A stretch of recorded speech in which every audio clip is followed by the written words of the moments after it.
네. 종종 편집의 박종상. 김치영입니다. 네. 오늘은 건국대학교. 네. 건국대학교가 아직 모집 요강은 안 나왔고요. 건국대학교, 동국대학교, 네. 홍익대학교 세 개를 합치기로 했습니다. 네. 건동홍. 네. 네. 그래서 건국대학교가 아직 모집 요강 안 나온 상태이기 때문에 작년도 모집 요강 가지고 하는 거거든요. 건국대학교 참 많이 뽑습니다. 네. 네.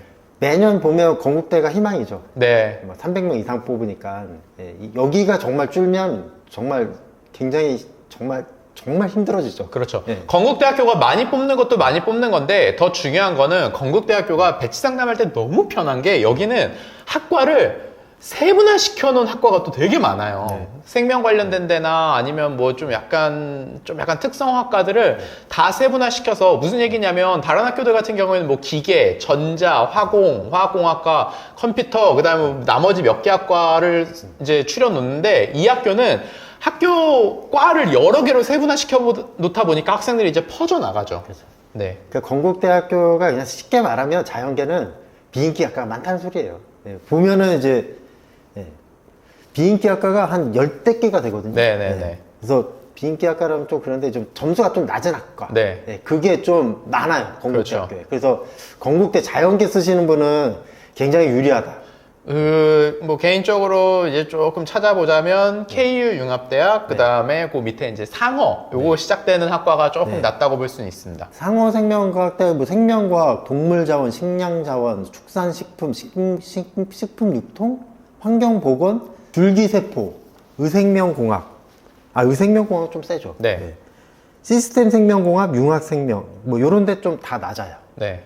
그래서 이런 쪽으로 자연계 준비하시는 분은 이런 쪽으로 쓰시면 좀 점수가 낮다.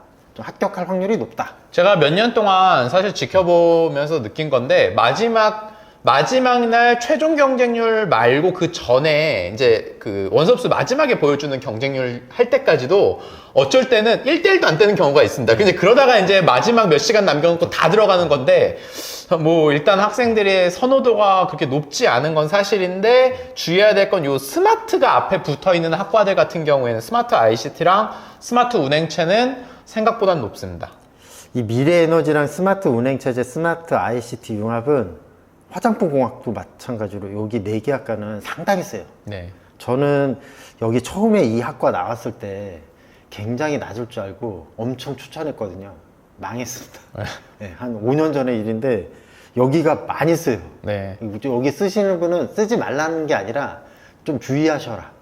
좀 이게 좀 높다. 저처럼 생각하시면 안 되거든요. 미래 에너지 공학과 낮지 않을까라고 생각하는데 높아요. 네. 미래에너지로 갈 수 있는 학과가 전국적에서 대학에서 그렇게 많지가 않기 때문에 미래에너지 학과만 이름 보고 갈 거면 요거는 잘 생각해 보시기 바랍니다. 그러니까 매니아층이 있는 학과들이 있어요. 미래에너지, 심리학과, 간호학과 여기는 사실은 뭐 이거 아니면 아니기 때문에 학생들이 그렇죠. 그 다음에 또 달라진 게 여기 보면 예술 디자인 대학 중에 보면 실기를 안 본다. 네, 올해 바뀌었죠. 음악 교육학과만 이제 실기를 보는 거고요. 나머지는 실기 안 보는 걸로 바뀌었어요. 일단 뭐 좀 많이 좀 바뀐 것 중에 하나가 원래 건국대학교가 12월에 항상 봤는데 이번에는 1월로 시험 일자를 바뀌었고 그 다음에 건국대학교는 아주 중요하게 생각해야 되는 게 1차를 붙고 1차 합격자들은 반드시 2차 전형료 반드시 결제해야 됩니다. 이거 결제 안 하면 2차 전형 가보지도 못하고 끝나기 때문에 요건 여러분들이 반드시 기억을 해야 됩니다. 이게 뭐 현장에서 보면 1차 합격하면 학생들이 엄청 들뜨거든요. 그렇죠. 그래서 다 까먹는 거예요. 그렇죠. 그래서 이거 좀 꼭 기억하셔야 되고요. 문과를 얘기 안 했는데 문과는 어디를 추천하시나요? 저는 추천을 어떻게 하죠? 솔직히 문과는 건국대학교가 굉장히 세요. 점수대가 고르게 세거든요. 근데 이게 좀 근데 건국대학교 같은 경우에는 학생들이 그런 것 같아요. 건국대학교는 편입을 하는 데 있어서 거의 마지막 마지노선. 건국대학교 붙었으면 난 잘 갔어.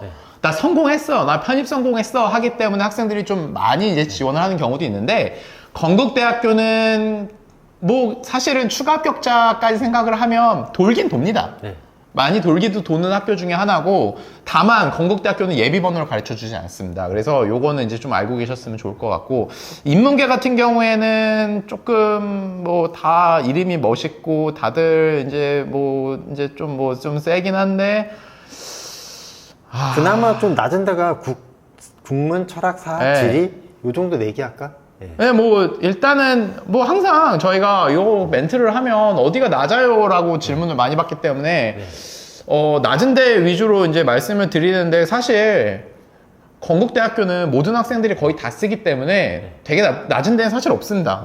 네. 건대는 정말 현장에서 보면 한 명도 빠짐없이 다 지원하거든요. 네. 예, 진짜 다 지원하는 서울의 유일한 대학? 그렇죠. 예. 거의 제가 봐도 뭐 그냥 저는 거기 안 될 것 같아요 하면서 쓰는 경우 빼고는 거의 대부분의 학생들이 저는 지원을 하는 것 같습니다. 일단 건대가 1차에서 모집 정원의 3배수가 아니라 5배수를 더 뽑고요. 네. 그 다음 영어가 좀 쉽게 나오는 편이거든요. 그래서 학생들이 다 지원해요. 이 부분에 대해서 제가 할 말이 하나 있는 게, 네. 건국대학교 같은 경우에는 다른 학교는 안 그러는데 시험지를 줍니다. 네. 근데 학생들이 이제 그거 가채점 해보고 잘 보면 잘 보는 대로 기분이 좋아서 약간 으쓱대다가 약간 결과가 안 좋아지는 나머지 학교들 시험 보는데 영향을 미치는 학생들이 있고, 못 보면 못 보는 대로 기분이 나빠져서 그 학생들이 시험을 못 보는 경우가 있기 때문에, 저는 우리 학생들한테 꼭 하고 싶은 얘기가 절대 채점하지 마십시오. 네, 괜히 기분 안 좋습니다. 1월 달에 보면 공부하기가 쉽지가 않거든요. 네. 이게 시험을 잘 봐도 공부하기가 싫고, 시험을 굉장히 잘 봐도 공부하기가 싫어요. 네, 못 봐도 하기 싫고 잘 봐도 하기 싫은데, 제가 학생들한테 꼭 진짜 하고 싶은 얘기가, 건국대학교는 절대 가채점 하지 마십시오. 네. 그게 여러분들의 멘탈에 오히려 더 도움을 줄 거라고 저는 생각을 합니다. 근데 우리가 입장을 바꿔놓고 생각하면 안 할 수는 없죠. 가채점 안 네. 하기가 정말, 아니 왜냐면 이게 학원에서 있다 보면 다 옆에서 다 가채점을 하고 있어서 그렇죠. 다 얘기가 들려요. 몇 네. 번이다 막 이렇게 하고 있는데 나만 자습하고 있다. 쉽지 않은 얘기입니다. 근데 사실 또 안 하면 안 하는 대로 또 이제 또 뭐 괜찮아요. 네. 네. 안 하면 안 할 수 있는데 굉장히 궁금하죠. 그렇죠. 궁금하죠. 네. 자, 다음은 학생들 동국대학교로 넘어가겠습니다. 동국대학교는 굉장히 조금 뽑습니다. 예, 동국대학교가 많이 뽑는 편은 아닌데, 몇 년 전까지는 공인영어로 뽑다가 이제 편입영어 또는 영어 수학으로 바뀌었는데, 모집 인원이 이렇게 많지는 않습니다. 그런데 작년에는 변수가 하나 있었죠. 아침에 중앙대학교랑 일자가 겹쳤고, 인문계 같은 경우에 겹쳤고, 오후에 서강대학교를 아니면 인하대학교가 시험을 봤기 때문에 그게 또 변수였습니다. 그래서 동국대학교는 지금도 기억이 나는 게, 아침에 문과가 시험을 받고 오후에 이과가 시험을 봤죠. 그래서 보면 동국대학교가 그날 좀 겹치는 데가 좀 있어서 좀 보면 생각보다 많이 어렵진 않았어요. 네. 합격하는데 많이 조금 뽑는데도 불구하고 합격률이 좀 괜찮았다. 그래서 올해는 어떻게 겹칠지는 모르겠는데, 일단 동국대 희망적인 데가 이제 불교 일반 전형이랑 네. 북한학과가 작년에는 안 뽑았다는 거예요. 네. 네. 근데 뭐 일단은 또 뭐 불교는 또 이게 약간 조금 좀 다른 문제일 수 있으니까, 네. 제가 여기서 재미 봤던 학과가 하나 있습니다. 어딘가요? 경영정보학과입니다. 경영정보학과가 생각보다 낮았던 학생들이 예비 1번, 예비 2번 받아서 들어갔던 경우가 있는데, 또 이 얘기를 하면 사실 학생들이 이게 선택의 여지가 거의 없기 때문에 몰립니다. 그렇죠. 몰리기 때문에 저는 뭐 일단 판단은 여러분들의 그 뜻에 맡기겠고, 제가 또 그 좀 재미봤던 학과가, 여기서 재미봤던 학과가 바이오 시스템의 식품생명공학과. 여기 학사였던 친구인데 점수 좀 낮았는데 들어갔던 경우 있습니다. 근데 바이오메디라고 적혀있기 때문에 이거 뭐야, 다른 지역으로 가는 거 아니야? 라고 얘기하는데, 고양시에 있습니다. 네. 네. 식사동 쪽에 있고, 근데 이게 본교예요. 네. 분교는 아니에요, 여러분. 네. 경주 캠퍼스 이게 아니거든요. 그래서 오해하지 마시고, 고양시에 있어서 약간 점수가 내려가요. 네. 네, 그런 거 있고, 그 다음에 문과 같은 경우에는 작년에 보면 철학과, 사학과도 안 뽑았어요. 네. 철학, 사학, 북한학과, 불교학과 다 안 뽑았거든요. 일반 편입은. 그래서 사실은 제일 이제 학생들이 뭐 학과를 낮추는 게 아니라, 학생들이 이제 제일 많이 조금 그래도 여긴 좀 괜찮겠지라고 지원했던 데가 사실은 법학과입니다. 네. 근데 법학과는 저는 개인적으로는 정말 재미를 못 봤거든요. 네.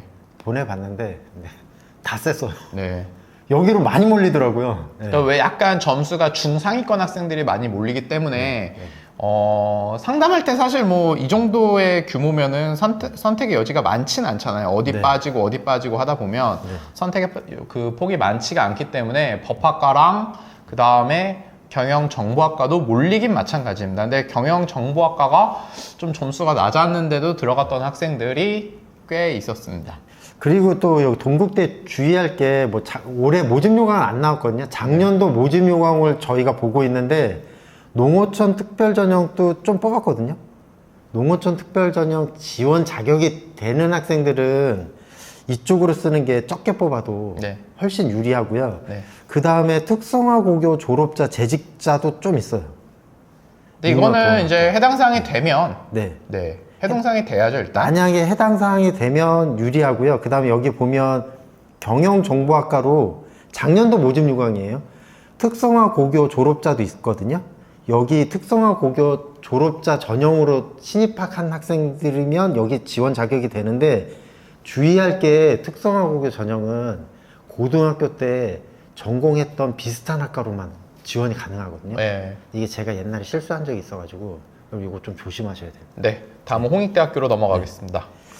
아, 사실 동국대학교는 할 말이 많지 않습니다. 네. 홍익대학교도 많지 않습니다. 왜냐하면 홍익대학교가 건동홍이라고 부르기 때문에 학생, 여기 또 사실은 올해는 아직 날짜는 안 나왔지만 항상 여기는 단독이었죠. 그렇죠. 숭실대랑 홍익대학교랑 겹쳤는데 아침에 숭실대학교 인문계가 보면 그 홍익대학교 인문계가 보면 숭실대학교는 자연계가 받고 그래서 이제 크로스로 아침에 홍대, 오후에 숭실대 이렇게 볼 수 있게 항상 이제 단독으로 봤는데 모집 인원이 많지 않다 보니까 거의 대부분의 이제 건동홍이기 때문에 건국대만큼은 지원은 하는데 모집 인원이 많지 않아서 경쟁률이 진짜 100대 1이 넘어갑니다. 여기는. 여기가 올해 모집 요강 안 나왔기 때문에 작년도 뽑은 걸로 보면 일반 편입이 문이과 다 합해서 53명, 네. 학사가 47명. 네, 많이 안 뽑습니다. 사실. 여기는 사실 그리고 솔직히 할 말이 없습니다. 네. 너무 조금 뽑아서 근데 이게 53명이 그 전년에 비해 이게 또 는 거예요. 네. 정말 30몇 명밖에 안 뽑았거든요. 근데 50몇 명이면 20몇 명 는 거예요. 그래서 이게 늘었다. 네. 근데 여기가 또 재미난 게 예비 돌 땐 환상적으로 돌더라고요. 저희도 학생들 보니까 와 작년에 1차 추가해서 예비 친구들이 많이 들어갔습니다. 1차 추가해서 예비 그 다음에 3차 추가 저희 학생들은 이제 3차 추가에 많이 갔는데 여기 학교가 인하대학교가 먼저 전화를 돌리고 홍대를 돌렸나 봐요. 저녁 6시 30분이었는데 인하대학교 저 추가로 들어갔어요 하고 전화를 받았는데 축하했는데 그로부터 15분 뒤에 홍익대학교 전화 오더라고요. 붙었다 그래서 뭐 학생은 홍대로 갔죠. 네. 홍익대학교가 이게 조금 뽑아서 학생들이 저희가 현장에서 보면 거의 신경을 안 써요. 그러니까 거의 지원을 잘 안 하려고 그러거든요. 근데 홍익대도 여러분 신경을 많이 쓰셔야 됩니다. 이게 의외로 지원율이 적을 수 있거든요. 이게 100대 1 된다 그래도 성적이 높은 학생이 좀 지원율이 저조할 수도 있어요. 그렇죠. 그래서 어떤 상황이 벌어질지 모르기 때문에 여러분 쉽사리 그냥 접지 마세요. 여기는 어디 쓰세요 하고 물어보면 뭐 그냥 경영이랑 영문과 빼고 한번 골라봐 라고 이제 인문계는 얘기하고 자연계는 너의 그 적성으로 한번 골라봐 라고 학생의 적성으로 한번 골라봐 라고 이제 상담을 하는 편입니다. 인문계 조금 더 뜯어보면은 저는 솔직히 도고불어 쪽으로 보내고요. 네. 국문학과는. 한 명인데 괜찮을까요? 네. 영어랑 경영, 법학, 경제가 많이 세요. 네. 특히 법학과가 늪이에요. 약할 줄 아는데 많이 세요. 네. 경영학과 많이 세거든요. 그래서 법학과 쓰는 건 좀 주의하셔야 돼요. 이게 밑에서부터 보면 여기가 또 요강이 세종 캠퍼스 같이 있잖아요. 네. 그러다 보니까 오 이렇게 많이 뽑지 하다고 이제 위로 올라가면 이게 아니구나 라고 이제 느끼는데 모집 요강 나오면 꼼꼼하게 읽어보셔야 돼요. 서울 캠퍼스랑 세종 캠퍼스랑 이게 분리해서 보셔야 돼요. 세종 캠퍼스는 많이 뽑아요. 네. 많이 뽑는 데는 서울이 아니라는 거. 네. 네. 여기까지 하면 될 것 같은데요. 네. 홍익대는 뭐 크게 뭐 얘기할 건 없어서. 네, 모집 요강도 굉장히 심플합니다. 그냥 읽어보면 다 답이 나와 있고, 뭐 여기는 크게 주의할 점이 있나요? 거의 없죠. 네, 시간 될 때 딱 정확하게 시험 보러 가시면 됩니다. 네. 네. 또 건국대학교, 동국대학교, 홍익대학교 여기까지 하겠습니다. 감사합니다. 감사합니다.